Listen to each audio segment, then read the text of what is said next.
Naya, thank you for taking a minute to chat with me. I'm excited to learn a little bit about you and your background. To get started, can you give me a quick intro and a little bit on your background? Yeah, my name is Naya Woods. I work for Lexicon. We are headquartered in St. Louis, Missouri. I am the one-woman show talent acquisition specialist there. Been working with them since the earlier part of last year, seeing some extreme growth and continue to grow within the organization. We're building out a software that we currently have that's geared towards the legal industry. And so right now we're experiencing a ton of growth within like our software development, IT, and our data science teams. That is fascinating. So it's unique to be a solo person in the TA function. What are some of the challenges that are a part of just being kind of totally alone and responsible for the entire stack of talent acquisition at your company? Some of the challenges that I run into are not enough candidates applying to certain jobs.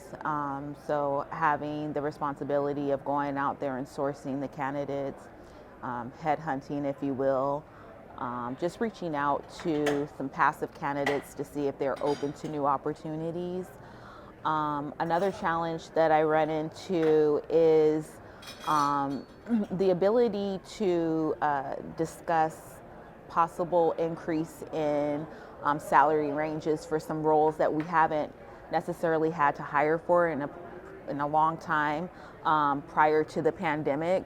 The market has changed quite a bit since then, and so just being able to get in front of them and show them where we last were in accordance to where we should be right now. And is that internal? It is all internal. So what are some approaches that you take when there's a discrepancy between the perception around what the salary should be and the reality of what the market salary is? So we have an actual database that we use to help compare the salaries within the market that we serve. I typically go there, do an analysis of the job description, everything that we are looking for in this person to fill the role. I then print out that report and provide it to the hiring manager, letting them know these are the challenges that I'm seeing. I typically let the job run for a good 2 weeks to see the type of activity that we get, the desired pay ranges that people are requesting, and then I also provide them with those details too to show them why or where we're off at. And it's often worked to my favor. They oftentimes see the need to make that adjustment. Because it's a data-based Absolutely. approach. How do you think, I've talked to a lot of people here at the conference that are, leading talent teams for really large companies and spending a lot of time thinking about employer branding. How do you think about employer branding at a smaller company where you are the solo person responsible for the whole function? I think it's extremely critical. It's part of the reason why I'm here this week. That is a big focus of ours, being that we are not only, we've been around for 18 years, so we're not a new company, but we function in a lot of ways similar to a startup in the sense that, we've got the software side of things that we're still working the kinks out of or we're still looking to build our teams. I think it's important that we go out there and we brand ourselves to show that not only are we looking for intelligent individuals who are maybe seasoned in these certain categories, but we're also looking for individuals who are new in their career, and we're looking to help develop them. And we also provide continuing education opportunities that we actually pay for ourselves to help build and develop their career. And I think it's important that we get that out there so they understand the type of employer that we actually are. So we're sitting here, it's 2023, it's an especially volatile time, or at least it feels that way to me. How do you think that your role and how you think about your role and how you approach candidates in the talent market has changed kind of over the course of and I know you've been in this role for not, forever, but like how has it changed over the course of the last year and a half, and what do you think about the state of the market right now? So in this with this company, I haven't been in that role for a long time, but I've been recruiting for quite some time. I've done talent acquisition for quite some time. It's changed significantly. It's really a candidate's market. They a lot of times are calling the shots, and I've noticed that employers are trying to take back, I think, that control or maybe that upper hand. I think in this market, and the point I've been trying to get across to much of the leadership in my organization is that it's a relationship, that this is something that it's going to be a mutual relationship. We have to go into it as a partnership rather than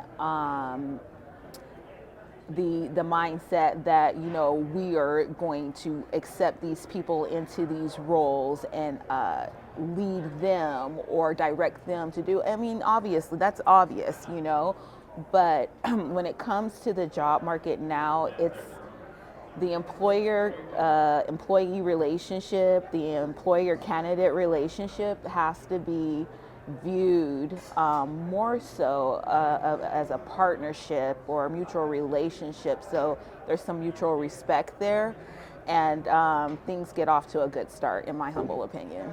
But what are some things that you are doing or you think that you could be doing to enable your hiring managers that you're working with on the various teams to be supporting kind of further downstream in the hiring process? Because maybe you're doing a great job getting out there, finding the candidates, screening the candidates, getting them in the funnel, and then all of a sudden now they're in the interview process. What are some things that you can do to help them make sure that you're delivering a great interview process and really screening in the right ways and so on and so forth? That's an awesome question. Actually, at the start of this year, I started sitting in on all of the interviews, the initial interviews with all the hiring managers, just to get an idea of how they interview, what's discussed. There's different interview styles, and I don't want to deter anybody away from what their interview style is, because I feel like there's a rhyme and a reason. Some people have more of a military type of way of handling things. Or asking questions and getting the responses to their questions that they're looking for. However, I think it's really important that we're all in alignment. Certain things in an organization, when people ask you questions, we don't want to hide things. That's first and foremost. If you're hiding things as an employer, or you don't want to answer a question because you feel like it's giving too much information, that's a red flag for candidates. That is a tip that I've provided. Also, we need to make sure that we are in alignment with what the salary ranges are, things of that nature, because those questions tend to come up in an interview. So we don't want to brush over the questions about salary and pay ranges. We want to be direct in our responses and let them know, if you're not going to give them a direct number, to at least provide them with a range so they know what it is. These are probably two of the biggest things that I think is really important, because I mean, I've experienced coming in on the back end of an offer where somebody was submitted an offer and they end up not taking the job because they later found out some information that should have been already expressed throughout the interview process. So just really being able to give a clear understanding of the job duties, the company, the work culture, these are all very important. Yeah, absolutely. It's so disheartening when you get to the end of the process and it doesn't work out. Final question for you, a little bit more personal. What is it that you love about what you do?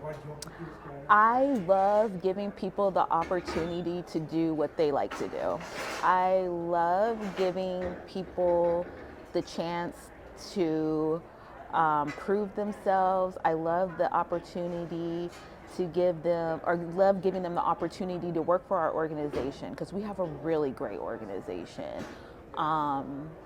And that's ultimately it. Like just being able to extend that offer, that's like the greatest feeling in the world. It's, because it's a challenge in my role is challenging in itself, and I I'm in competition with myself. So knowing that I did well and just being able to extend that offer and see that person on the first day of work, it's fulfilling. I love that. Well, Yeah. thank you so much for taking a minute to chat with me. I really appreciate you sharing, and I'm you. looking forward to seeing you around the conference. Likewise, Thank thank you you so so much. much.